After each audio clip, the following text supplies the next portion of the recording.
What's up mga Kap and welcome again to our Pinoy Canada Q&A live streaming po mga Kap. Ayan, kumusta po kayo? So, sa mga nanonood right now, ayan, kumusta naman? Please comment on the chat section. Ayan. So please comment on the chat section po mga Kap. If you're watching right now, we are live na live. Kung nangangarap kang pumunta dito sa Canada, ang tanong, ano, di ba? So kung may mga questions po kayo, no, please comment it below. Ayan. So may mga questions po kayo on what are the updates, ano po ang pinakamabilis sa punta dito sa Canada, ano po ba ang bagong balita sa EIPP. So kung may mga questions po kayo, please comment it below because dito sa ating live streaming na to, tanong mo, sagot namin. Sa mga nanonood right now po mga kap, no, please share this live streaming to your family and friends because sharing is caring. And of course, kung mga shout out sa mga caps natin nanonood sa YouTube channel ng When in Halifax. Ayan. So mga kap, question lang, no? Sabi ko nga, ang tanong, di ba? Gaano na kayo kahanda in terms of preparation? So, my question to you right now, Pumakap, if you're watching right now, in your own understanding, no? Ano ang kailangan dapat unahin, no? ECA, Education Credential Assessment, or IELTS. Ayan. So, kasi ito yung common, no? Kailangan daw talaga dapat meron kang ECA or IELTS. So, baguhin natin yung tanong kasi every time na nag-live streaming ako, I always ask, saan kayo nanonood, no? So, comment it below. But this time po mga kap, in your own understanding or in your own perspective, ano ang dapat na una? Education Credential Assessment or IELTS? So, ano yung inyong opinion? I want you to share your thoughts. I want you to type on the comment section, ano yung dapat balang unahin, no? Sa mga caps natin na nandito sa Canada, most especially, or nasa kalagitnaan na ng kanilang application, I want you to comment on the comment section po mga kap, na number one, ano ba ang dapat unahin? Education credential dahil or IELTS dahil mas unahin po yung IELTS kasi mas mura po kaysa sa education credential assessment. Ayan. So, sabi ni Tan, nasa Canada na dati. Nanonood ko sa inyo. Ayan. Hi, Kap. Sabi ni John Radin. Ayan. Thank you very much, Tan. Ayan. Nasa Canada na po me. Ayun. Congratulations sa iyo. Ayan. Saan ka sa Canada, Tan Radin? No? Anyway, Tan Radin, this is my questions to today's live streaming. Ano yung dapat mong unahin? Education Credential Assessment or IELTS? No? At your own in your own understanding or based from your experience, ano dapat nauna? Education Credential Assessment or ECA or IELTS, yung language test, no? So I want you to comment on the chat section po mga kap because sharing is caring. And then of course po mga kap, they will get some ideas na ito pala dapat unahin dahil ayan. So I want you po mga kap to comment on the comment section. Sabi ni Tan, thanks po dati po sa Qatar. Ayan, congratulations sa iyo. And of course, saan ka dito sa Canada? Ayun. So if you're watching right now mga kap, make sure po to share this live streaming po mga kap, no? Share natin para maraming maaabot ng ating streaming. Ayan. So ECA first, it takes process especially for OFW. Ayan, thank you very much Tan, no, for sharing. So sabi ni Tan, mas maganda daw unahin yung ECA kaysa sa IELTS. Ayan. I want you to share mga caps, no? Because this is a Q&A, Pinoy Canada Q&A live streaming. But before we go to the Q&A portion, eto muna yung tanong eh. Anong dapat unahin? IELTS or ECA? And it's very interesting po mga ka because every caps or kapatid po natin na processing their own documents, they have their own way, no? Meron silang mga karanasan na sometimes they will realize to kapag nagpa-process na sila. Sasabihin, ay, dapat pala inuna ko to. Or eto muna dapat inuna ko kasi, di ba? So I want you to comment on the chat section po mga kap. Ano ang dapat unahin? ECA or IELTS? No? Please comment ano ang dapat unahin. Ayun. ECA or IELTS? Ayan. ECA, it takes time, sabi niya, no? Nasa New Brunswick daw siya, Miramichi. Ayun. Ay, malapit-lapit lang pala dito. Yun. Maraming nagko-comment, no? Sabi ni Lesha Dio, sabi niya, ECA muna. Bakit naman ECA? Bakit naman uunahin natin ang education credential? Ito ang pinakaganda, no? Gusto kong i-highlight. Sabi ni Tal, mas maganda daw unahin ang education credential dahil it takes time to process. That's a very good point, no? It takes time to process. It's easy to create an account, but magdidepende kung gaano kayo kabilis mag-process or mag-complete ng documents, di ba? Magdidepende pa sa school, di ba? So that's a very good point as well. Aside from that, ang add-on niya, sabi niya, beside 5 years pa mag-e-expire yung ECA. So, fourth-tan, sabi niya, dapat education credential ang uunahin. And sabi niya, ECA first, sabi naman ni Mendy, dapat ECA muna, sir. Kap, Joey. ECA first and then IELTS. Ayan, thank you very much, Mendy, for your share your thoughts. And sabi niya, ito, ECA po, mabilis lang po at matagal ma-expire. Diba? Sabi ni Daryl Briones, sabi niya, ECA po, mabilis lang po mag-process, pero matagal pang mag-expire. Sa mga Kaps natin nanonood right now, I want you to comment on the comment section. Ano ba ang dapat unahin natin? Education credential or IELTS, no? Because we want you to comment and share your experience, your perspective, your understanding po mga Kap, para at least yung mga Kaps natin nagsisimula pa lang ng kanilang Canadian dreams, they will get some thoughts from you, 'di ba? Ay, eka muna kasi mahaba yung expiration, 5 years, 'di ba? So at least they will know, at least they will understand na eto pala yung eka muna dapat unahin or dapat muna IELTS, 'di ba? So 'yun. Balikan ko lang yung mga nalampasan akong comment. Sabi niya, eto, sabi niya, ECA po yung inuna ng asawa ko. Tapos, nag-take po ng TEF. Ayan, thank you very much, Mayang Clarion. Ayun. And of course, sabi naman ni IELTS first dahil madugo para tapos na agad last ng ECA kasi provided naman yung ia-assess na lang. Ayun, ito napakaganda, no? So, yung iba sabi daw ECA. Pero, kay Chinese kasi po, Nay lang nabasa ko. Sabi ni Nay, IELTS na lang kasi dahil first po, madugo po para matapos na agad. Last na lang yung ECA. So, kailangan din natin i-consider po mga Kap, no? Yes, it's a 5 years expiration yung education credential. However po, yung language test, 2 years yung expiration niya, pero kailangan mo mag-prepare. And for some people, it's easy to take the language test, but for some people, medyo challenging. Maybe they're working, they need to take some reviews, pero hindi na priority yung review kasi nagtatrabaho na, di ba? So there's a lot of circumstances na yung pagre-review, medyo challenging part na. So, and of course, pag-take ng exam, sabi ko nga, for my own perspective, taking language test or IELTS is not actually testing your language, pero tinetest talaga yung techniques. So, correct me if I'm wrong. I want you to share your thoughts about your experience also in taking IELTS. Tama ba yun? Kasi para sa akin, makakapasa ka sa IELTS basta alam mo kung ano yung mga techniques, di ba? How to, basta yung maraming mga techniques na kailangan mong malaman, di ba? So, ayun. Thank you very much, Nay, for sharing your thoughts. Sabi niya, IELTS dapat ang unahin. Ayan.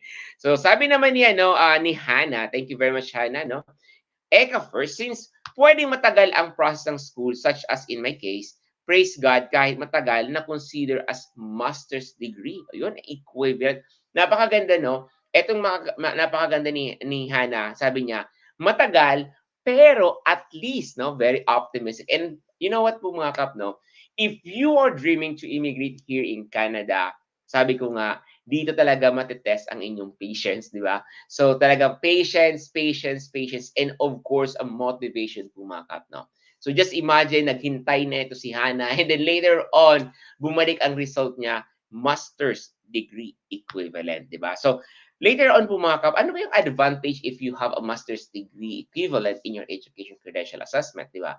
Meron bang additional points or may dagdag bang pogi points sa CRS score ninyo? So, I want you to comment your Hana, ano ba, dumagdag ba, di ba? O nag-okay ba ang CRS score mo ngayon sa express entry? So, yan, comment on the chat section, Hannah. And of course, we have May Sanchez na palaging nanonood sa atin, palaging sumusuporta, and I think soon to be, nandito na rin siya, diba? Sabi ni Kaps, watching from La Union, based in my experience, inuna ko po ang IELTS kasi 5 years ang validity, neto, while IELTS validity is, it's only valid for 2 years. Yun po mga kap, no? So always remember po mga kap, no, 5 years for education credential assessment. So yung education credential assessment is 5 years validity. And of course, the language test po mga kap is 2 years. Ito po isa sa mga consideration po ninyo, no? If you're going to take the IELTS, no, napakaganda ng score ninyo. Sabihin na natin quadro 8, no? Even is a quadro 8, even napakaganda po niyan ng score po ninyo, no?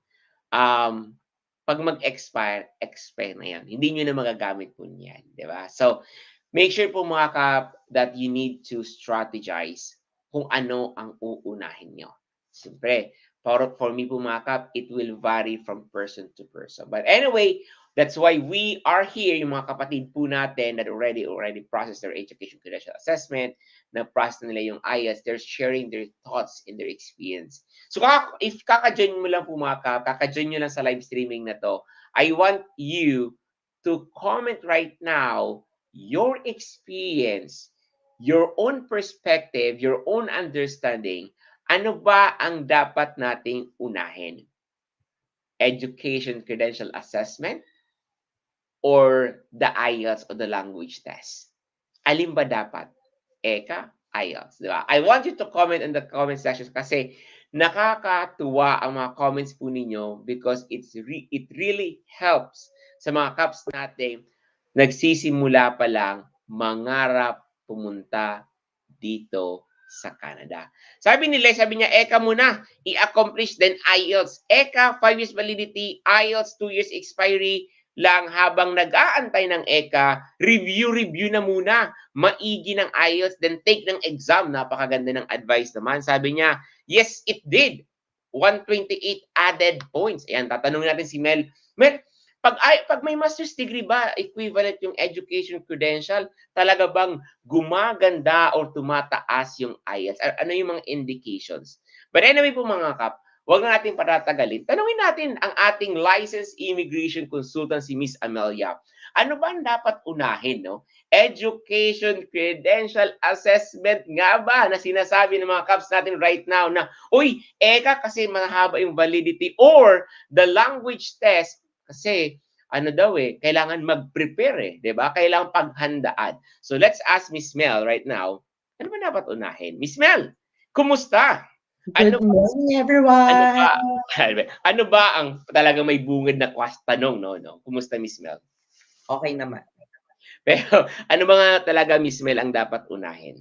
Pagdating sa pag-process ng documents, education credential assessment nga ba or the language test? Actually, it will depend on you kasi okay, ang ECA kasi, it will take about 1 to 6 months for the assessor to process.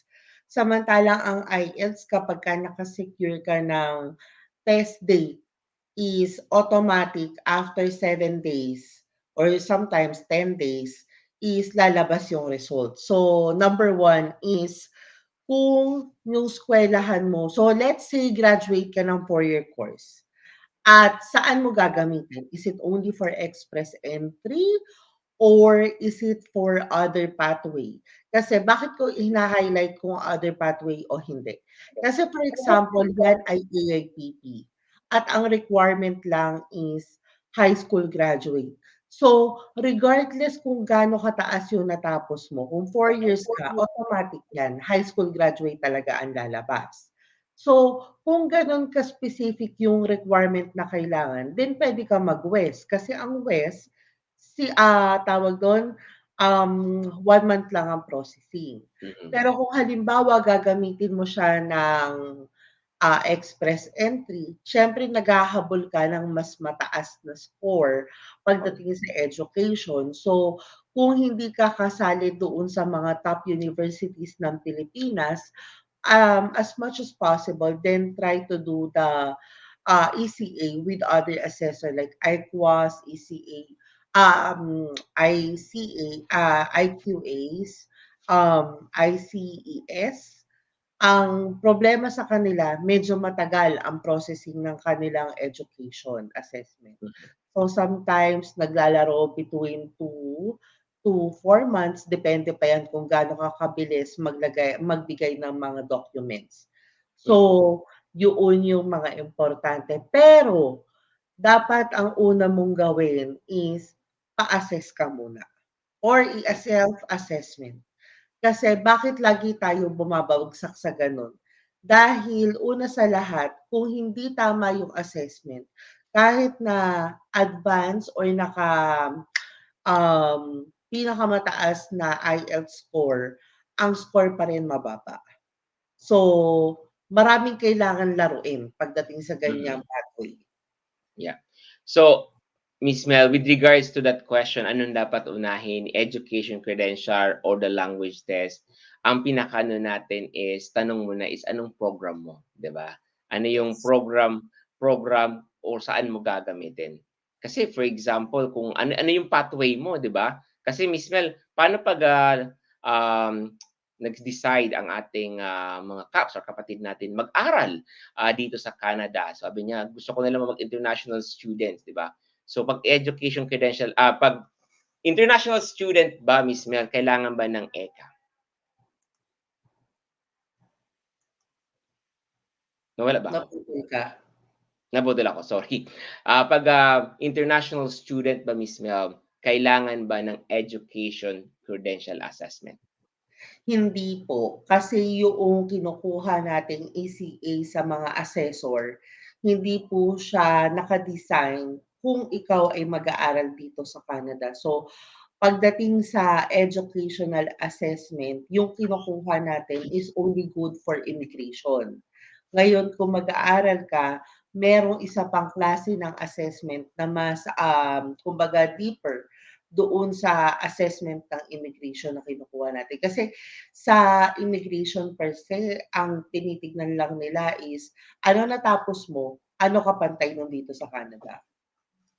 Correct. Thank you very much, Miss Mel, 'no? Kasi ito po mga Kap 'no, marami akong nababasa from our messages, from our email, from our community Facebook groups, kung ano dapat ba talagang unahin, education credential assessment, and of course, the language test. And it's very important to take note po mga Kap, and alam na alam ng mga Kap natin o kapatid po natin na, uy, merong expiration at validity. But always consider yung sinabi ni Miss Mel, anong program ang kukunin mo. Kasi unang-una, baka hindi naman kailangan at kumuha ka, sayang naman. For example, yung At international saka student. kasi karamihan ng ating mga experience ay skilled worker ako. Common 'to, eh, especially sa mga Mhm, consultation and sa mga webinar natin.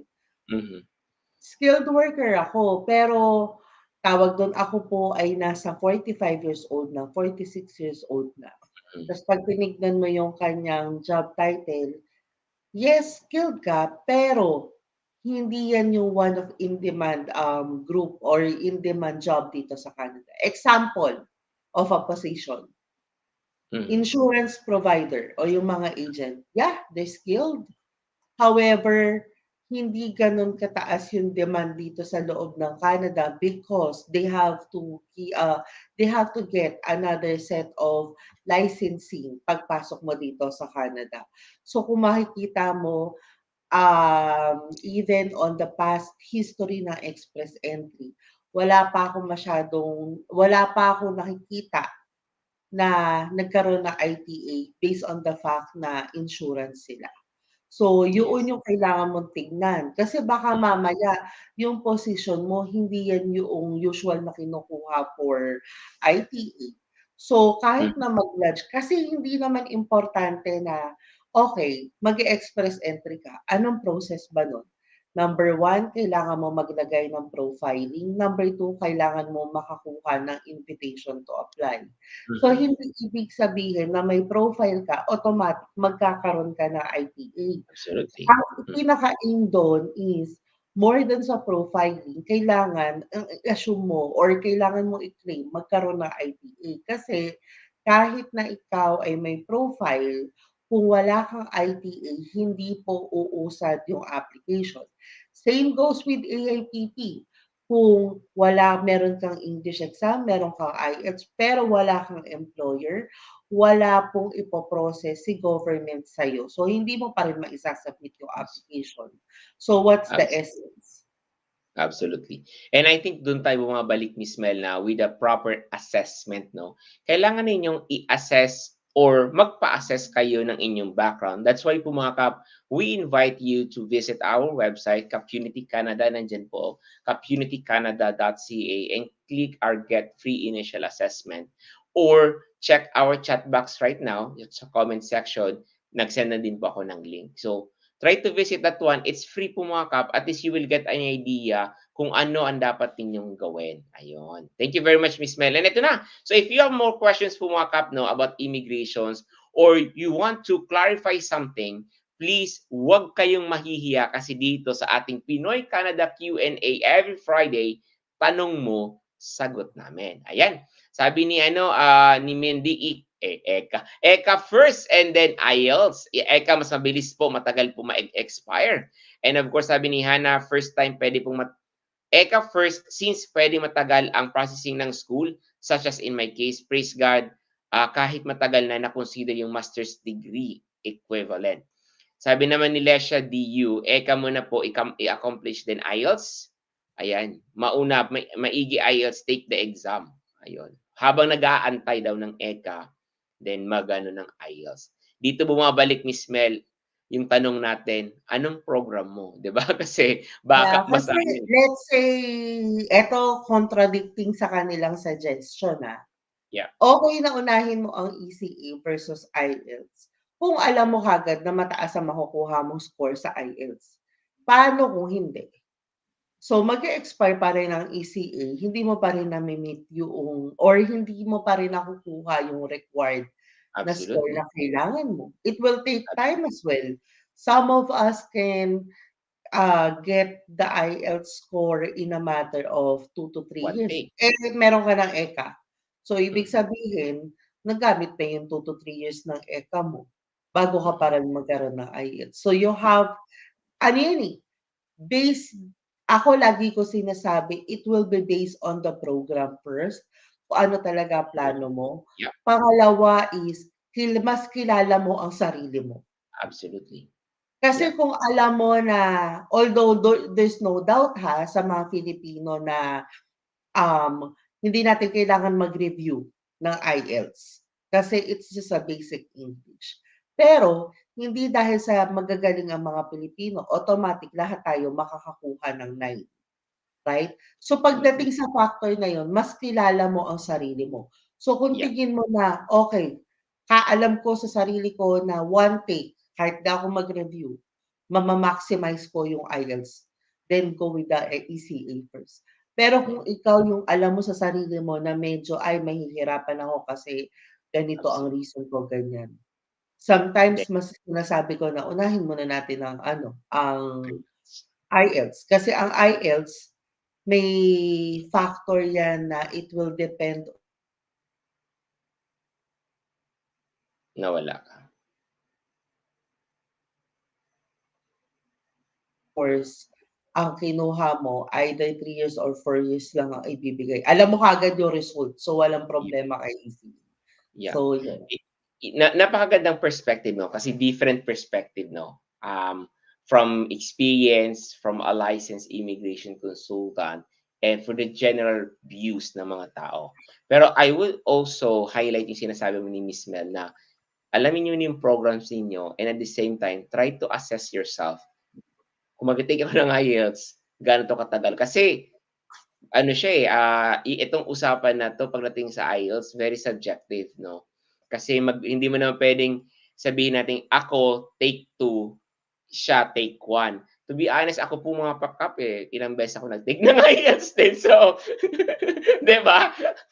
May mga Kaps tayo na in 5 years, hindi makuha po talaga yung score hanggang nag-expire na lang yung ECA, meron po yun, di ba? So you need to, sabi ni Miss Mel, mas kilala mo ang sarili mo. So yan. Again, mga Kap, it's very important to identify the program or your plan. That's why po mga Kap, doon bumabagsak yung you need to be assessed. Kailangan mo magpa-assess, no? So KAP Unity Canada is offering a free assessment. Plus itong pinaka-importante, alamin ninyo kung anong program po para saan po or anong program ang kukunin po ninyo papunta dito sa Canada. So ayan.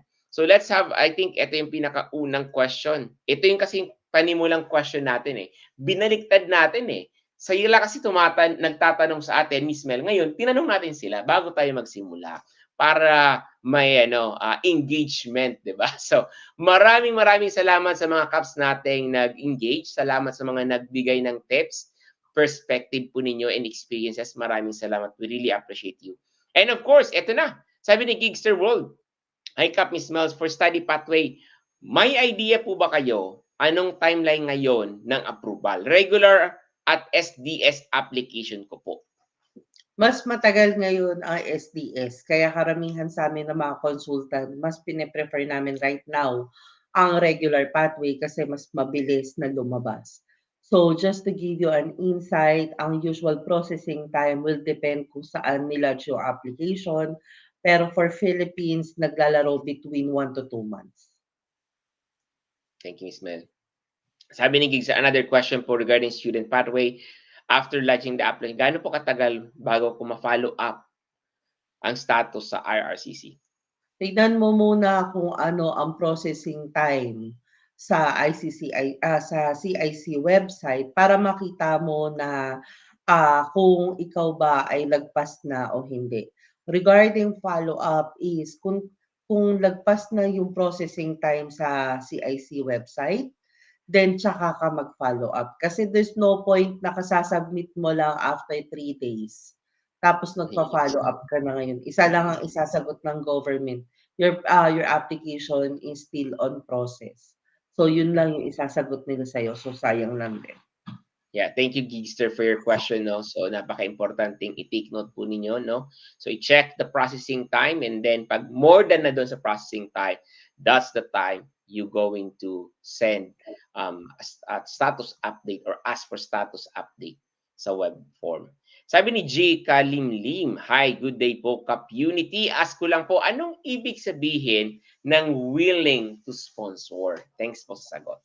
Kung ang ibig sabihin mo ng willing to sponsor ang ina-applyan mo dito ay under working permit, ibig sabihin lang nun is nag-i-sponsor ng foreign worker si employer. Thank you, Miss Mel. Sabi ni Ava, hi lang. Ayan. Wala na siyang tanong. Manunood lang siya. Hi lang daw. Ayun. Hello Sabi ni po. Joel de los Reyes, pwede po bang ma-convert ang student permit to working permit kahit hindi matapos ang study? Say, mga 6 months pa lang sa Canada, anong diskarte po ang pwedeng or possible pong diskarte? Possible naman yan as long as meron kang LMIA or meron kang endorsement with the employer. So when I say endorsement, it only under AITE at kailangan nasa Atlantic Province. So pero kung ikaw ay nasa other part ng Canada, LMIA is fees para ma-convert mo yung iyong student visa to working permit. Although subject sa officer pa rin kung i-approve nila yung working permit. Bakit? Dahil si LMIA at saka si working permit, hindi po automatic yan na basta may student visa ka, pwede siya ma-convert ng working permit. Maraming kailangan i-factor. Unang-una na dyan is ikaw ba ay may work experience related do sa trabaho na ino-offer sa'yo ng employer mo. Thank you, Miss Mel. Sabi naman niya, no, ay, ito na. So, sabi ni Romela, ano pong magandang visa para sa mother kung 60 years old? Visit visa or immediate family visa? Ang tinatawag niyo pong immediate family visa at saka visit visa, iisa lang po siya. So, paano ang way ng pagpunta ng Canada ng parents? It's either regular tourist visa or super visa. Ano difference nung dalawa? Tourist visa, the parent can stay in Canada for continuous of 6 months.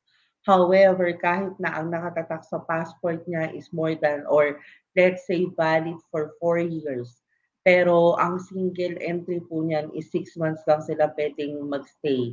Although, pwede naman po yan i-extend inside Canada. That's the good thing about super visa. It's because super visa naman, they can stay in Canada for continuous of 2 years. Magkaiba ang requirements ng dalawa, pero what is the set requirement for super visa? Kailangan na meet ng anak ang financial income na requirement and also kailangan yung bilhan ng insurance si mother. But Mhm. to give you a basic denominator netong dalawa, they're both under tourist visa pa rin kahit siya ay super visa. Why I highlight that one? Ibig sabihin lang po nun, hindi pa rin po pwedeng magtrabaho si 60 years old na mother at lalong hindi rin po siya pwedeng mag-avail ng mga assistance from the government. Especially yung medical assistance natin dito. Kaya sa super visa, mandatory requirement nila ang insurance. Yun. So, aside from those two, kung ikaw ay nabunot para mag-sponsor ng magulang, then po pwede kang mag-apply ng or parent and grandparent program. Pero ngayon tapos na kasi yung draw. So, wait na lang for next year. Miss Mel, when you say next year, anong buwan yung tinitingnan natin? Wala pong eksaktong buwan. Usually dapat nag-o-open ang draw ng January, eh. Mhm. Pero itong mga that because of COVID, nagbabago rin yung mga timeline o yung mga schedule ng government. Absolutely. So at least you know po mga kap, no, by next year, we don't know yung specific months. At least you're anticipating sa mga caps natin, mga kababayan natin already here in Canada. At least may ina-anticipate po kayo. And one thing, Miss Mel, just to add another question sa ating super visa, nasabi natin na kailangan ng insurance kasi hindi naman cover ng government insurance yung ating mga magulang ng super visa. Miss Mel, worst to worst scenario, is it possible or makakapasok ba ang isang super visa na walang insurance or isa ito sa mga documents needed para makapasok sila sa super visa? Or Sa prerequisite? application pa lang, kailangan Hmm, mo ng i-provide yung certificate ng insurance. So, yun. una po sa lahat, super visa po is dito po sa Canada kinukuha yung insurance certificate kasi alam natin sa Pilipinas marami nag-o-offer.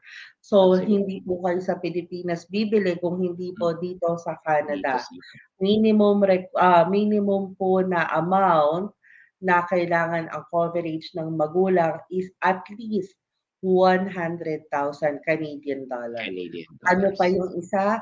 Kailangan ang certificate is valid for 1 year. So, depende na lang yun sa insurance provider nyo kung po pwede kayong mag-monthly regarding with bayad. Pero in most cases, kailangan yung bayaran yung buong 1 taon.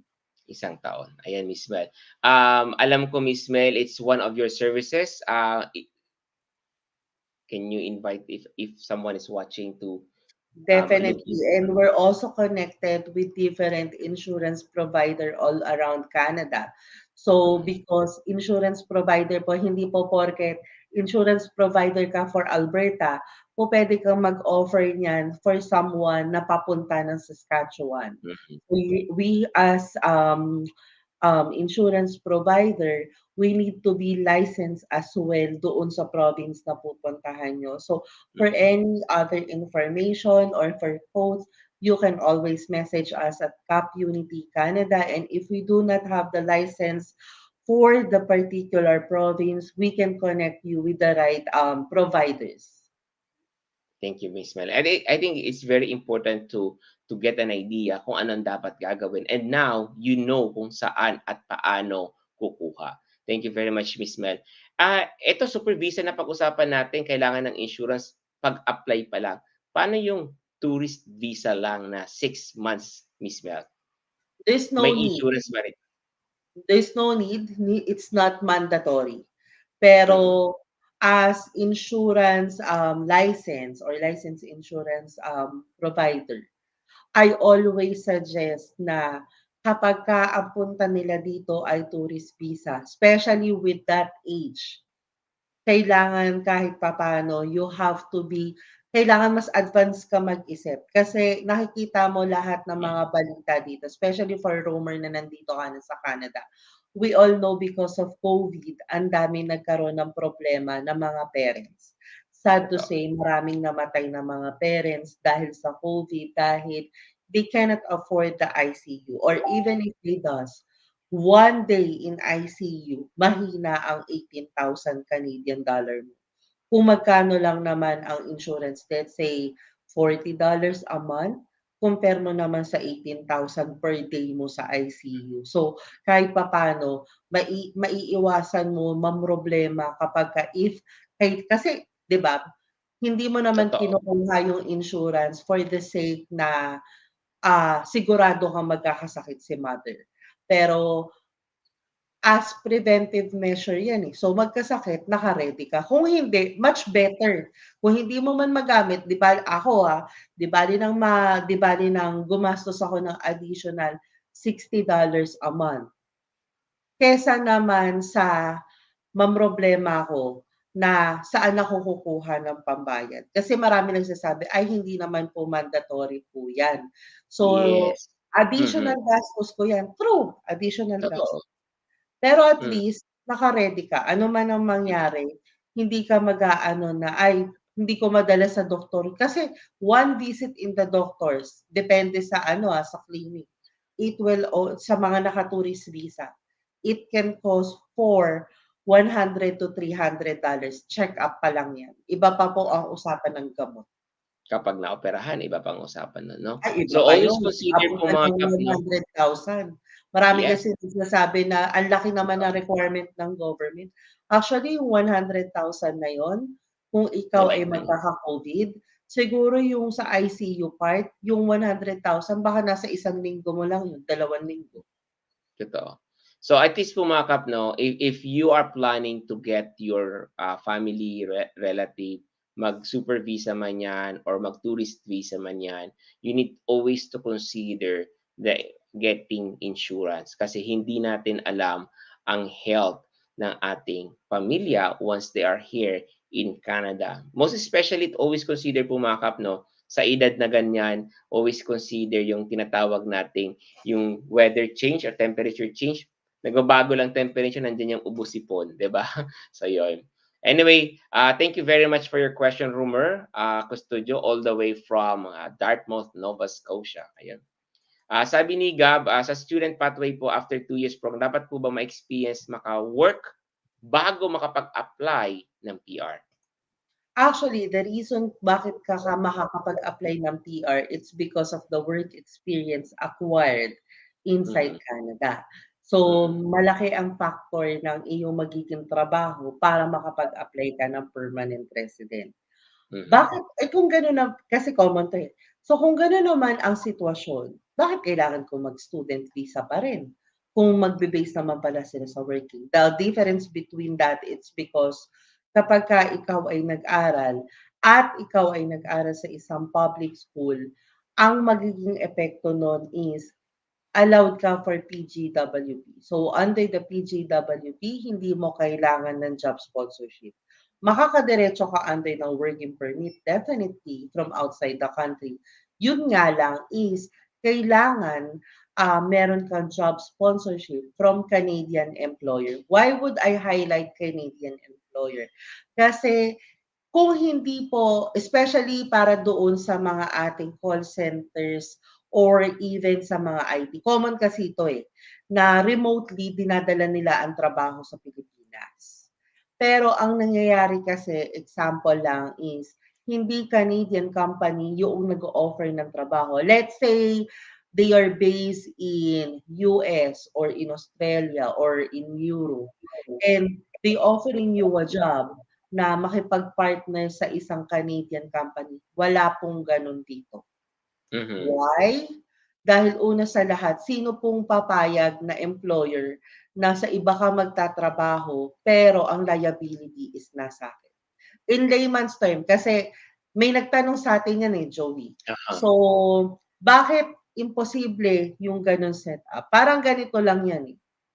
Meron kang aso na gusto mong dalhin ng Canada.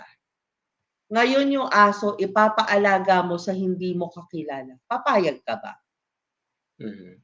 'Di ba? Same goes, 'di ba? When it comes with the employer, liability is with the Canadian company. Or meron kasi tayo mga ibang nare-receive naman na they are a Canadian employer. However, yung position mo naman is hindi nila ino-offer. Kumbaga, para lang matulungan kita makapunta ng Canada, I will come up with a position para makakuha ako ng LMIA. It doesn't work Mhm. that way.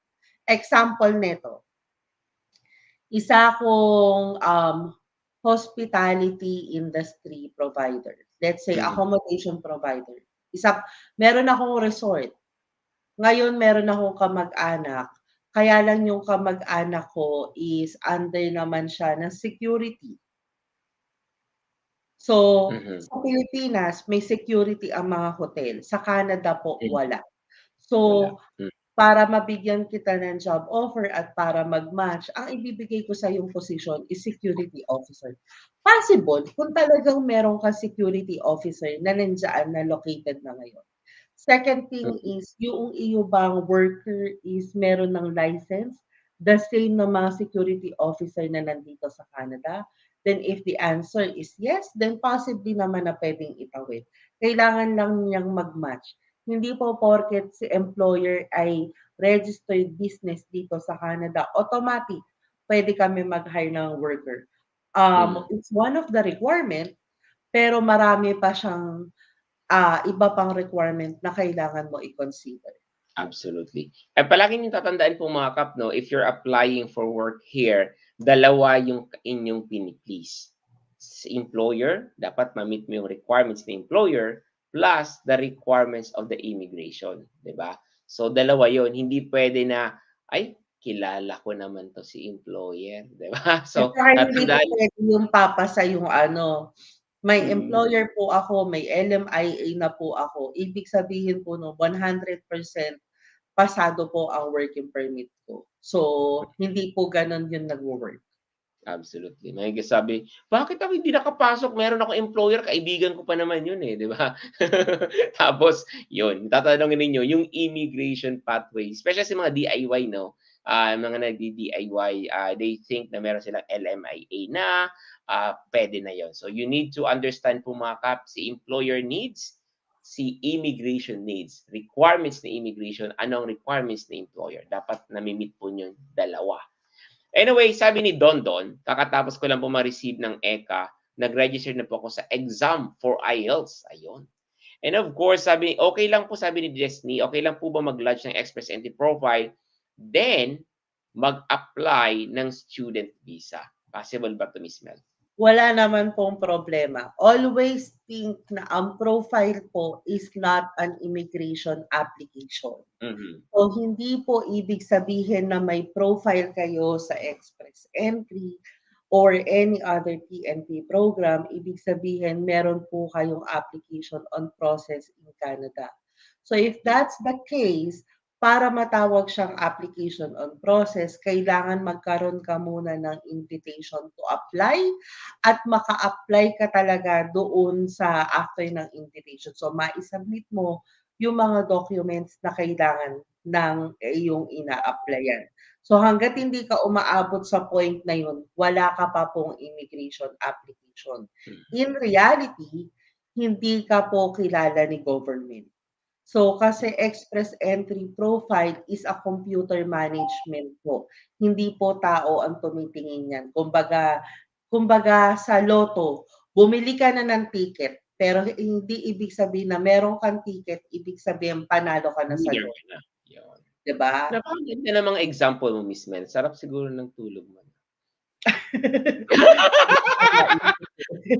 Pero totoo naman 'no, paggawa mo ng express entry, compare it na nagtataya ka sa lotto, 'di ba? Marami nagtataya sa lotto, 'di ba? Pero hindi pa naman sila nananalo, 'di ba? Napakaganda 'Di ng ba? example. Paano mo masasabing nanalo ka sa loto?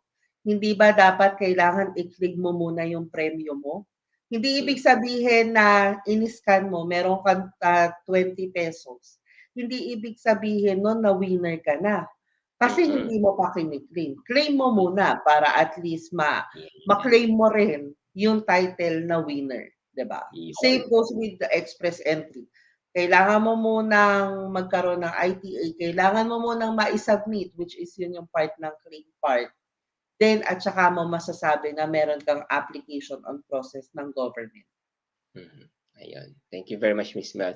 Sabi naman ni Maria, hello po Kap Miss Mel, regarding po sa under new PNP ng Nova Scotia, nursing aid, interested po kami. OR nurse po kasi kami ni husband. Pwede po ba siya? Matulungan ninyo kami. Number one requirement ng NSPNP right now is also employer. So kung walang job offer is hindi magpo-proceed yung inyong pong application. Message us with KAP Unity and submit your resume po. Absolutely. So sa mga Kaps natin na right now, if you are looking for this opportunity for NSPNP or Nova Scotia Provincial Nominee, I highly recommend po mga Kap to get in touch with us through our website, KAP Unity Canada, or email us directly at info@kapunitycanada.ca. Sabi ni Desni, hi po Kap Miss Mel, good morning po. And of course, all the way from Calgary, si Kuya Noy Teb. Shout out, Idol! Miss Mel, Hi musta na kuya, po, Idol? Ayun. aga ng gising natin kuya. Si kuya. Masigasig 'to si Kuya Noy, eh. Kuya Noy, pasikatin mo naman ako, ayan. Uy, ayan. Puwede po ba mag-apply ng student permit while inside Canada? Possible naman 'yan, kaya lang medyo mas mataas yung risk of refusal kung dito ka na mag-a-apply inside Canada. Why not mag-apply ka from outside the country para at least pagpasok mo ng Canada, alam mo yon wala ka ng poproblemahin. Mm. Thank you very much. Medyo mahaba ang question ni Blessny. Ah, hi po, I'm looking into AIPP pathway. Meron po akong early childhood certificate from Saskatchewan. Puwede po ba akong kumuhang equivalent certificate sa Nova Scotia under the labor mobility? Certification equivalency from province to province, but I still need to show them my IELTS score na 6 sa lahat ng areas. Sa Nova Scotia, ECE certificate lang po yun. Sabi kasi nila via email, nakita ko po rin in Nova Scotia from designated jobs, from early child educator, marami din naman po. Nahihirapan lang ako mag-decide if AIPP pathway or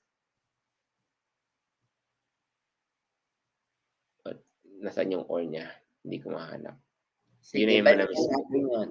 Okay, I'll put it on a simple way. Yung certification between each province is wala pong kinalaman sa immigration. So, kung ang aim mo is AIPP, I always suggest to find an employer, designated employer first para ikaw ay ma-sponsoran. Kasi regardless kung makakuha ka ng certification from Nova Scotia na ikaw ay early childhood provider o certified, kung wala kang employer, hindi Wala, magpo-proceed yung AIPP application mo. absolutely. So, doon ka muna, doon sa basic. Yeah, absolutely. Maybe you will have an advantage to find an employer kasi meron ka ng certification or license, 'di ba? Pero again, you need to find a designated employer if you're a AIPP. Walang mabigat na bearing immigration-wise yung iyong license. May dagdag pogi points lang sa employer, 'di ba? Kasi hindi rin sabihin mo sa employer, "Uy, may license ako to work." Oh, 'di ba? Kunin kita, 'di ba? So may advantage somehow, but immigration per se, wala siyang add-on o walang dagdag na pogi points, ayun. Maria, a follow-up question regarding pa din po sa new PNC. Paano pong proof of funds? Pwede po ba doon sponsor? Pinahiram pong money. Thank you po ulit. Ayan. Hindi po puwede, kailangan po yung pera ay nasa account niyo po. Yun. Ito napakaganda ng ano ng NSPNP. Mababa yung IELTS. Parang katumbas lang ng AIPP. Pero yung proof of funds ay talagang wow. 'Di ba? Regular na or yung standard na proof of funds kasi hindi mo makumpara sa AIPP. But possible ba Miss Mel kasi 'di ba, hinold or natigil yung AIPP right now na 2020, December 2021 at 2022 we don't know kung kailan magsisimula yung AIPP. If ever magsimula ang AIP, no, sa 2022, do you think magkakaroon ng changes? And do you think yung proof of funds ay tataas? Kasi marami tayo mga Kaps na interesado sa AIPP dahil yung required na proof of funds ay mababa, di ba? So Miss Mel, ano yung thoughts mo sa tingin mo? May possibility yan. May possibility itaas ang proof of funds, may possibility din na itaas ang IELTS. May possibility din na magdagdag sila ng requirements for AIP. So, mahirap na i-assume natin right now na ang AIPP is ganito lang ang requirement. So, pag nag-open sila, ganito pa din. Mhm. So, kung yun yung problema mo as early as now, kasi yung English exam madali lang naman yun kung Nahihirap eh. tutuusin. Mhm. Oo. Employer, yes, mahirap, pero at least 'pag ako kasi ang katwiran ko is 'pag tsinaga ko 'to na applyan at alam ko naman na maraming mga foreign worker o mga, international na mga pumapasok under this position. Imposible naman kung hindi ko araw-arawin at ayusin ko, i-align ko yung aking resume, imposible naman na walang pumansin sa'kin na employer. Pero kung alam ko sa sarili ko na, ang problema ko ngayon is proof of funds. As early as now, since hindi naman yan po pwede na ngayon, bukas ka mag-a-apply, ngayon mo iko-comply yung proof of funds kasi merong bank statement na kailangan. Especially when it True. comes with NSPNP, may number of months na bank statement na kailangan nandoon yung pera. So kung yan yung tingin mo na challenge mo ngayon, might as well, kahit wala ka pang employer, yan na muna yung unahin mong trabaho. Or Yes. pwede mong Yes. pagsabayin yan at saka yung paghahanap ng employer. Bakit ko hina-highlight yan? Kasi minsan, um, and I'm speaking on behalf sa ating mga recent na mga application. Kasi alam niyo napakaganda nitong NSPNP. Kasi ito po, 'pag dumating ka ng Canada, permanent resident ka na. Mhm. Kasi 'di ba meron tayong mga recent na mga application o na mga interview since tayo ay nagvi-virtual job fair. Nakuha sila ng mga employer. However, nadi-discourage sila because of the proof of funds. Pero they not realizing na yung current na mga employment o yung working contract na ino-offer sa kanila. Kasi 'di ba, ano ang pinakamagandang highlight ng NSPNP? Pwede nang mag-apply ng permanent resident kagad ang mga cleaners. So, ibig sabihin, room attendant, light duty cleaner, po pwede na po kayong mag-apply ng permanent resident, which is, it's only valid for Nova Scotia. So, kung ang Yeah. offer nyo po is New Brunswick, hindi pa rin po pwede, and any other province. Kasi kahit dito sa Alberta, kailangan itaas muna ang posisyon na maging skilled worker ka para makapag-apply ka ng permanent resident. Only Nova Scotia allowed low skills such as light duty cleaner, food counter attendant, or food counter, ano ba yung isa? Um, Um, Light cleaner, truck. I'll just open it. Miss Mel. yeah. Yung mga position kasi na yun, hindi yun Nurse aide, kaagad-agad nakaka-apply. orderly, food and beverage, food counter attendant, light duty cleaners, transport truck drivers, heavy equipment operators, construction trades helper, and laborer. Ma kung tutuusin, there are on NOC, CMD. CND. So, yung normal, hindi po yan basta-basta nakaka-apply ng permanent resident. It will take time for them to apply for permanent resident. So, hangga't hindi ka napo-promote sa trabaho, hindi napapalitan yung working permit mo, hindi ka nakaka-acquire ng enough na hours, hindi ka pa po pwede mag-apply ng permanent resident. Only Nova Scotia offer right now na po pwede ka na pong mag-apply ng permanent resident. Pero grab it as soon as you can kasi hindi din permanente laging nandoon yung position na yun. Absolutely. So, Sabi magandang opportunity ito para absolutely. doon sa mga low skilled. Absolutely. Yung sinasabi nga ni Miss Mel, no? Magandang opportunity, and if you think that you are qualified, apply today. Kaya sabi nga kanina, tinatanong ko si Miss Mel, may possibility bang magkaroon ng changes ang EIP? Sabi ni Miss Mel, may possibility. So hindi natin alam. Thank you Lord if wala, 'di ba? What if meron changes? So napaka-importante na if you're applying for EIPP or NSPNP, make sure that you have already a strategic plan. Ano yung mga plano mo? Gaya ng sinabi ni Miss Mel, habang naghahanap ka pa lang ng employer, you're also preparing or saving for your proof of funds needed, 'di ba? So napaka-importante na meron ka ng plano, no? So, and of course, if you're eligible, nako, wag mo nang sayangin. Sayang, 'di ba? Gaya nitong NSPNP na to, 'di ba? Sabi ni Miss Mel, bihira lang na magkaroon ng PR application right away. Yung tipo pag-apak mo sa Canada, PR ka na agad, 'di ba? To be Ganun katindi. honest, nakita ko yung program na yan na inopen ng immigration way back 8 years ago. Pero Mm. in Alberta yun. So, Mhm. ngayon napakagandang opportunity nito kasi una sa lahat, ang education hindi mo kailangan ng ECA. Correct. At ang Mm. baba, kailangan mo kahit na high school High school. graduate ka, pupuwede ka ng mag-apply. Yun yung pinaka-advantage. Number 2, mababa ang IELTS. Correct. So, ang Parang ang ano, eh, disadvantage lang, parang yeah, parang yung EIPP na Nova mataas Scotia. ang proof of funds, 'di ba? Yes. Pero, ang pinakamaganda dito, pagka-land mo ng Canada, you're already permanent resident. Ano advantage ng permanent resident?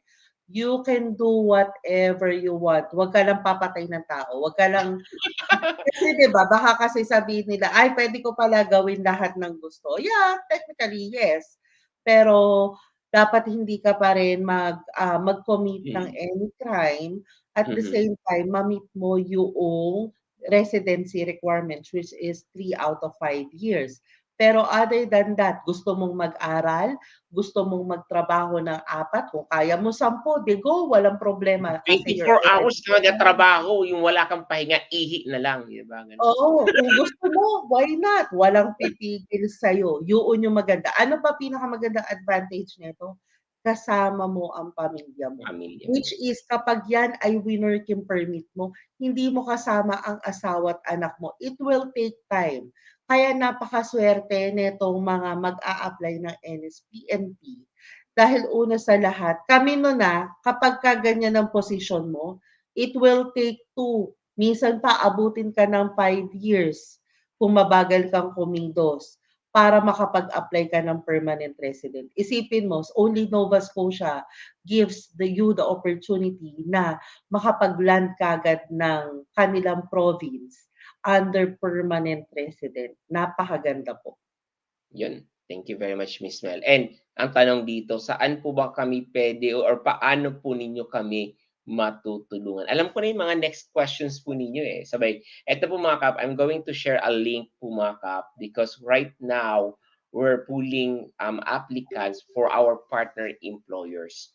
So we encourage you po mga Kap to click the link on the chat right now. I'm going to send the link and click the link and submit your resume. And if you're qualified and matched to our employer's requirements, no, we will contact you through email. So nothing to lose because it's free po mga Kap. mag-upload ng inyong resume. Ito, Ayan. advantage. KAP Unity is in Halifax, Nova Scotia. Kaya kung magtatanong po kayo kung bakit may mga employer kami, of course, kasi po nasa Nova Scotia din ang KAP Unity. Nasa Halifax po mismo ang KAP Unity. So bakit ka pa po lalayo? Absolutely. Thank you very much, Miss Mel. Sabi ni Alcor Supervisor, ito pa, sorry. Di po ba yung AINP hanggang December 2021 na lang? Ano bang palagay po ninyong ipapalit nila sa program? Well, nag-announce na po sila na permanent program na ang AINP. So, pinalitan po nila ng pangalan na AIP.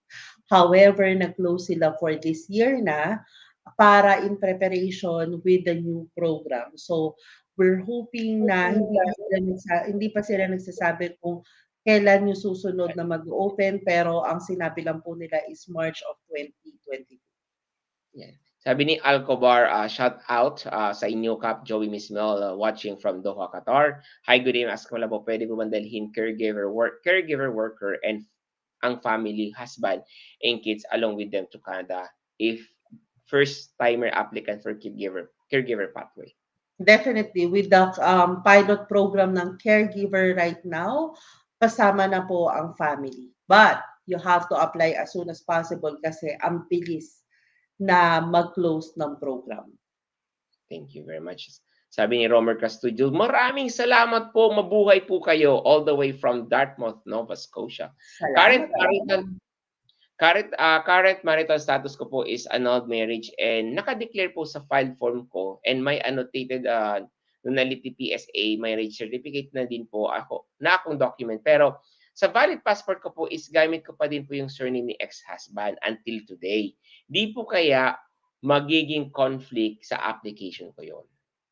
Hindi naman po hindi siya makaka-affect. Wala siyang bearing. Dahil una sa lahat, tayo mga babae, we have the opportunity in Canada na kahit hindi mo gamitin ang surname ng iyong asawa, wala pong magiging problema. At saka bakit ka kakabahan na gamit mo pa rin yung surname ni husband, kung meron ka naman backup document na annulled na yung inyong kasal, it doesn't matter. Yeah. Ayan po mga Kap, no, please upload your resume, https://bit.ly/3xa. I-click nyo na lang sa chat. Kasi pera basahin. Pero i-click nyo yung link po mga Kap. Once you click the link, piliin po ninyo yung job position na nagmamatch po sa inyo and then upload your resume. Miss Mel, cut off tayo. Simula sa pinakababa. Okay. Ayan. So, simula tayo mga Kap sa pinakababa. So, eto yung cut-off natin, si Rafael Lloyd. If you're wondering po mga Kap, bakit mamatagal basahin yung questions ninyo, 3 platform po tayo nagla-live streaming right now. Shout out sa mga Kaps natin nanonood sa KAP Unity Canada Facebook, sa When in Halifax Facebook, and of course sa When in Halifax YouTube channel. Ito po mga Kap, ang simula ng ating cut-off. Rafael Lloyd, Miss Mel and Kap, tanong ko lang po, 2 taon po or 2 years program po ang study din, di tatapusin ang 2 years at mag-change ng work permit kasi may nag-sponsor. Pwede po ba yon? Or di po ba maapektuhan ang PR application ko? Like 1 year na lang siya? Technically, hindi naman. As long as gagawin mo yan ng tama. Pero always, kasi may mga nare-receive ako na inquiry na isang SEM na lang po ako mag-aaral. Tapos po is mag-a-apply, ay kaya lang po yung employer ko gusto na akong sponsoran. Isang SEM na lang ha. Bakit di mo patapusin yung isang SEM? Kasi gumastos ka na ng ilang SEM. Tapos, bakit ko hina-highlight yon? Dahil kapagka ikaw ay naka-graduate, meron kang PGWP, not unless na lang nag-aaral ka sa isang private school. 'Pag naka-PGWP ka, you have the opportunity to work anywhere kahit magtrabaho ka ng 3 trabaho. So, mas less in control si employer kaysa sa'yo. I only want to highlight this. Meron akong client yesterday. Nag-aral siya.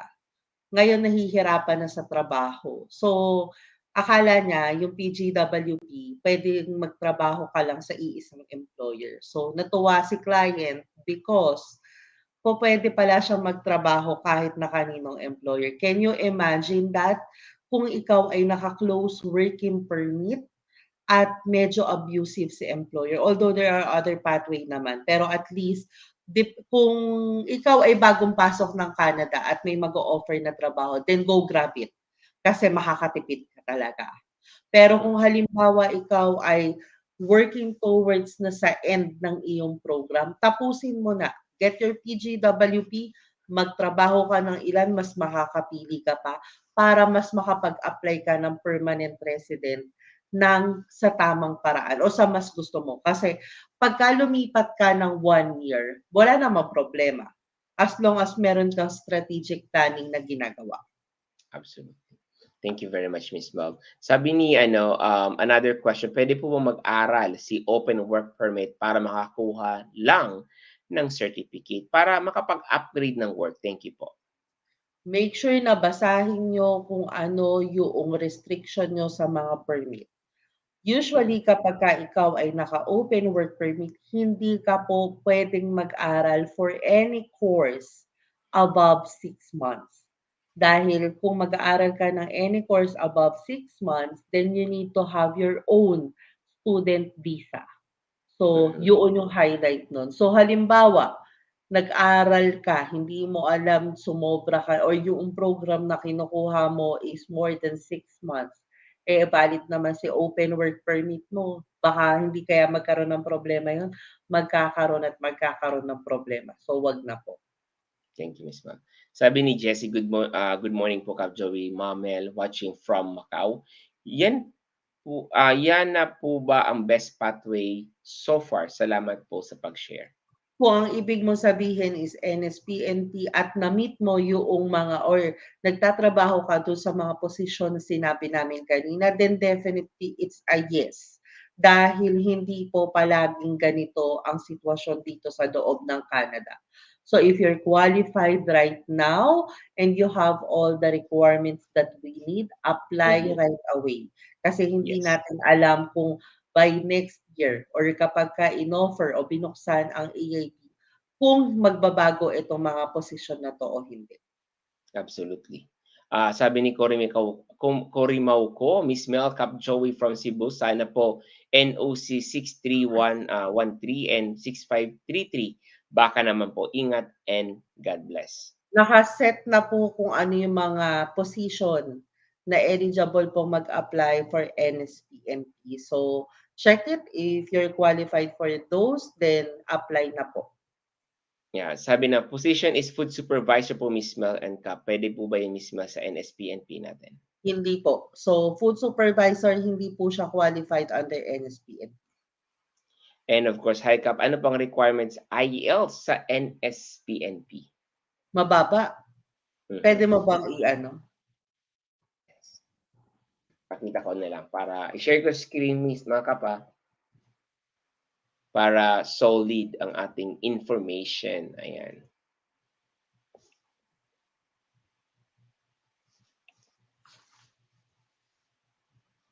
Ito. CLB4. Alright? Ito po yung mga position. Okay. Alright, thank you very much. Okay na ba? Nakita na po ba mga Kap? Comment on the chat section na.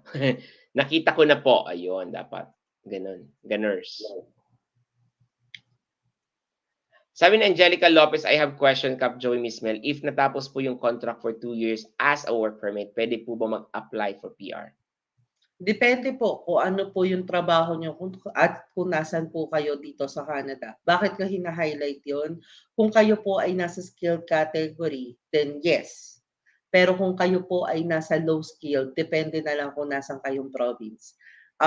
In most provinces, kung ikaw ay low skilled, there's no way for you to apply for permanent resident. Kailangan iangat mo na ang posisyon para makapag-apply. In Atlantic Province, iba ang sitwasyon. Atlantic, kung pasok ka na doon sa AITP application at bukas na siya ulit, then po pwede ka mag-apply even though ikaw ay nasa NOCC. Pero kung sa ibang category, baka possible na mag-apply ka ng NSPN. Ayan. Yan po mga Kap, may nagre-request pa-print screen daw po. Okay po mga Kap, eto malaki na po. Print screen niyo na po, mas may lang po kami ni Miss Mel. Yan. dapat nakasa i-print screen eh, 'di ba? Ayun, thank you very much po. Ayan, print screen niyo na yung information para solid, no? Ayan po, sabi ni Carl Zor, tama ba Carl Zor L? Hi Miss Melcap, asking for my friend if ever na-hired ng employer as NB, PNP pathway, possible po ba na i-deny ang application pag may Down syndrome na baby? 6 years old si Down syndrome baby, then okay naman po siya maintenance sa awa ng Diyos, then healthy din po, walang problema, except sa delay on speech. Makakaapekto ba to, Miss Mel? Possible na makaapekto, kaya lang kasi under ng medical inadmissibility. Pero kailangan pong magkaroon ng proper assessment din ng Canada doctors regarding that. That's the reason po kung bakit once na nag-medical po kayo, may mga tumitingin po na doktor po niyan dito sa loob ng Canada if in case may problema. Sila po ang makakapagsabi kung endangered kayo sa Canada or merong mas madaling makahawa. So kapagka masyadong malaki ang kailangan mong financial sa government, then malaki ang possibility na ma-refuse yung application. Pero don't be discouraged, ipa-apply nyo lang, then let the doctor decide. Not unless na lang ang sakit nyo is talagang cancer or AIDS, yung mga ganong klase na talagang mabilis siya mag-spread. Then yun, in most cases, refuse talaga yung application. Ayan. Speaking of mabilis, naku mga Kap, bilis-bilisan nyo na pong mag-sign up sa our free webinar this coming Monday na po mga Kap. 9 p.m. Manila time, 9 a.m. Halifax time, 6 in the morning in Edmonton. So make sure po mga Kap na mag-register na po kayo. Kung nagtatanong nasaan po ang link, nasa comment section now. Nakikita ko na papuno na ng konti. So baka konti na lang at hindi ka na maka-join. So bilis-bilisan mo na Kap. Join and sign up na, as in right now habang nakikinig ka sa aming sa aming live streaming. Sign up ka sa free webinar at marami po kayong matututunan. Etong Q&A na to, hapyaw lang to. Pag webinar namin, mas matindi ang discussion kasi very specific yung topic, and nakikita niyo naman si Miss Mel, hinihimay-himay natin ang mga scenario or mga programs na gusto ninyong maintindihan. So on Monday po mga Kap is the international student, and of course, paano ba maging permanent resident through the student pathway? Kasi maraming gusto mag-aral pero hindi nila alam kung paano po ba yung pathway going to PR, di ba? So yun. And of course, sabi naman ni Destiny, follow-up question, pwede po mag-apply ng student permit outside Canada, then travel to Canada as tourist visa while waiting for the result. Pwede ba ito, Miss Mel? Possible naman yan, kaya lang kung konti lang ang diferensya, antayin mo muna yung resulta sa labas. Kasi kung wala ka pang tourist visa right now, baka mas mauna pang dumating ang result ng student visa. Correct. Pero siyempre problema niyan is kung meron ka ng tourist visa, 'di ba? So, it's up to you, whatever na tingin mo mas magfi-fit sa iyong sitwasyon. Pero kung mag-a-apply ka pa lang ng tourist, mag-apply ka na ng student directly. Thank you, Miss Mel. Hanggang December 2021 na lang po ang AIP. Ano kayang idea na bubuksan na bagong program to replace this? March of 2022 po. Yeah. Same pa rin to eh, pero hindi lang natin maalam kung parehong-pareho ang requirements. Inalis lang po nila yung P, yung pilot sa Saka program. di natin alam kung yung kasi previously sa pilot program, ang NOCC pwede mag-apply. With the new program, di natin alam kung mag-i-stick ba sila sa skilled worker or may possibility pa rin na ang semi-skilled is makasama. Absolutely. Thank you, Miss Mel. Sabi ni Joel De Los Reyes, pwede po mag-apply ang flight earlier beyond 28 days before studies para po sana may time para makapaghanap ng marerentahan and other important things to settle. Yeah. Pwede naman, pero make sure na nakaantabay ka sa mga travel restrictions, especially meron tayong bagong variant na pumasok. So, hindi natin alam kung ano yung mga pwedeng magbago anytime soon. So, in this case, I also suggest na kumuha po kayo ng travel agency or travel agent na alam ang kalakaran ng Canada. As much as possible, yung nandito na at alam ang ruling ng Pilipinas para at least hindi po kayo magkaroon ng problema. Thank you, Miss Mel. Sabi ni Christine Lingaw, Hi Kap, Miss Mel, nandito na po ako sa Canada. Thank you po. Sa inyo kasi dami ninyong na-answer mga questions namin. Tanong ko lang, pwede po bang invite mother ko as tourist kahit nung July lang po kami nakarating? Possible naman yan, kaya lang, I'm assuming na international student ka kasi ano 'to, nagjo-join ko si Christine ever since sa atin, eh. Yeah. So, if you're not yet a permanent resident or, nasa temporary resident ka pa lang, talagang regular tourist lang yung puwedeng i-apply ni parent. Mhm. Ngayon, magdedepende 'yan sa capability ni parent kung kaya niya talagang mag-tourist visa kasi naghahanap sila ng mga proof na ikaw ay aalis ng Canada at a certain point. So, kung nagtatrabaho pa si mother, kaya ng kanyang income requirement na i-sustain ang kanyang bakasyon dito sa Canada, then there's no problem. Thank you, Miss Mo. Follow-up question, pwede mo mag-apply ng student visa inside Canada while on tourist? Nasagot na natin yan. Hi po, tanong ko lang po, pwede po ba maghanap ng work diyan kahit nasa nursing home po? Ako po ay isang registered na sa Pinas, dito Singapore. Assistant nurse po ako. Wala naman pong problema maghanap ng work. Yeah. Please po mga Kap, check the chat section right now. I already sent the link po mga Kap. Sabi ko, upload your resume. I suggest po mga Kap, if you are in healthcare professionals, upload your resume on the link that I just shared po mga Kap. Hello po Kap, Miss Mel, sabi ni Christine. Rafael, Miss Mel, and Kap, tanong ko lang po, 2 years program and study, then tatapusin. Nabasa na natin yan. Hello po, Miss Mel. Ask ko lang po, okay lang po ba na naka-homeschool na dependent minor? 9 years old, may work permit holder if dumating sa Canada sa kalagitnaan ng school year. Salamat po. Wala naman po ako usually nakikita kasi may nakikita pa nga ako ng mga, clients ko na dumating ng February, since matatapos ang school year ng June, tinatanggap pa rin po sila sa mga eskuwelahan. Thank you, Miss Ma'am. Sabi ni Elites, tanong ko lang po, pag nag-student pathway tas trabaho sa Pinas but remotely, okay lang po ba yun? Depende, okey, tanong student pathway, yeah, wala naman pong problema. Mhm. Sa mga Kaps natin na interesado to learn more about international student, we strongly suggest po mga Kap to join our free webinar this coming Monday, 9 p.m. Manila time po yan. Saktong-sakto, wala na kayong trabaho. So join our free webinar on Monday. No? I'll just share the link po on the chat section. Blessed day po Kap Joy, Miss Mel. Pwede po bang sumabay ang NOC 0631 posted ninyo NOC 6711 sa Nova Scotia. Salamat po. I think nakalagay na sa NSPNP yun eh. Yes. Tignan niyo po yung aming posting kung qualified po kayo doon. Ayan, thank you, Miss Mel. We don't Sabi niya decide na, po kung ano yung mga NOC. Government po ang si nagde-decide Nova kung ano Scotia, po yung ano. si Nova Scotia pa ang nag-decide nun ha. Hindi po kami. Hindi po kami.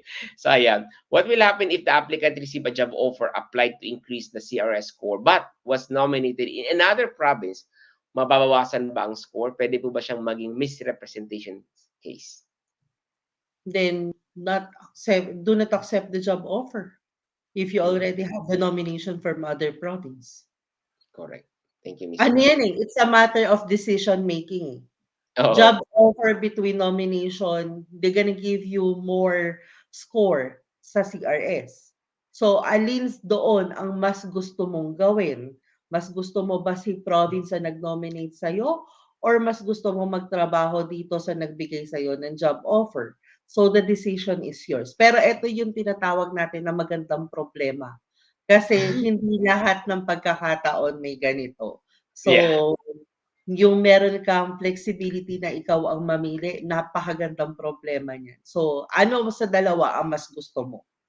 Yeah. Ito yung sinasabi na sana all, 'no? Yes. Na Pero may kapag problema ka, always think ha, namimili ka.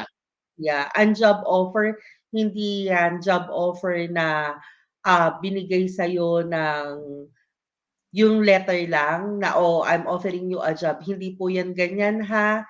Kailangan po supported by LMIA pa rin yan. So kung meron ka LMIA, then kumbaga the ball is yours for you to decide. Alin Thank sa dalawa ang mas gusto mo? Yeah. Pero ano 'no, napakaswerte mo if ever na meron ka ng, provincial nomination program, plus meron ka pang job offer na naghihintay. Yung tipo talagang mapapagano'n ka na.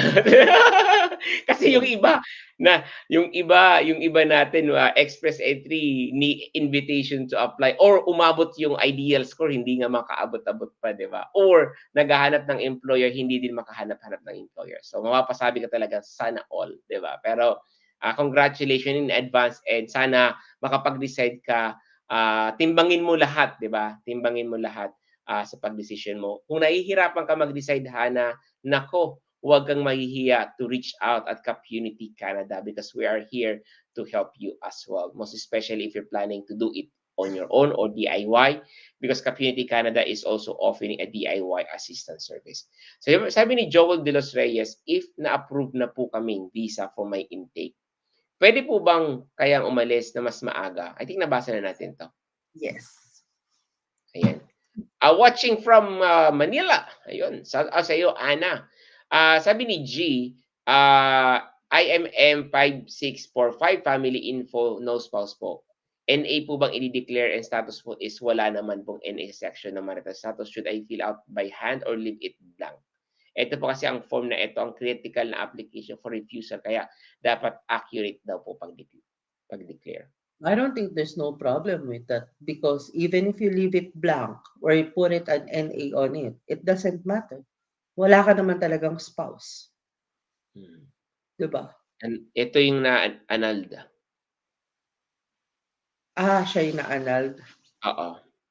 Then if you don't have any current spouse or common law, then leave it NA. Leave it blank, it doesn't matter.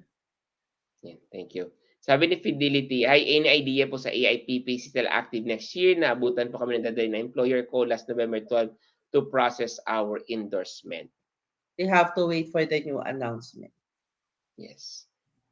Currently marital status na ba? Ito yung nabasa natin. Actually, Maraming salamat at mabuhay po kayo. Hi, kay Ganting, pwede po bang dalhin ng care? Ay, nabasa na natin to. I think we're all good, Miss Mel. Nasagot na natin lahat ng mga question. Just checking na lang. Okay.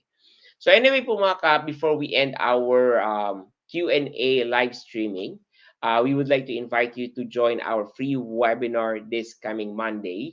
And we are so excited po mga Kap to see you and magkaroon tayo ng conversation on our free webinar on Monday. Maganda sa webinar na ito po mga Kap, hihimay-himayin ni Miss Mel ang mga programs na to, most especially yung international student or student pathway in layman's term pang explanation. So, hindi na kayo mahihirapan. Nakita mo yung mga explanation ni Miss Mel, no? Kung wala ka pang ITA, parang hindi ka nanalo. Parang nagtaya ka sa loto na hindi ka pa nanalo. Ganun, di ba? Ganun kadali para mas madali mo maintindihan ang mga program. Kasi not everyone knows the terminologies. that's Not absolutely everyone have, kasi marami rin nagtatanong eh. So, kaya naman pala namin gawin on our own. Bakit kailangan namin ng consultant? Let's go back. Hindi po lahat nakakaintindi ng terminology. Not everyone have at the time to read yung mga nandoon sa CIC website. So, that's the reason why we're here. So, more absolutely. of a professional guide. If you need it, then we're here to help you po. Absolutely. Yan ang napakaganda mga Kap, no? With our free webinar, it's free. And later on, you can ask also questions. So we encourage you to join our free webinar po mga Kap every Monday, 9 p.m. Manila time. Miss Mel? Yes. So, I'll see you po. Sana ma-meet po namin kayo lahat sa Monday sa aming weekly webinar. Marami po kayong matututunan, especially para doon sa mga first time o sa mga nag-uumpisa pa lang pong mag-research about Canada. It's totally free. You don't have to worry about paying anything and you're gonna learn a lot po. Other than that, I'll see you next Friday for our next Q&A session po. Yun. Thank you very much po mga Kap. And we are now signing out. Maraming salamat po mga Kap. And kita-kits tayo dito sa Canada. Bye-bye. Bye everyone!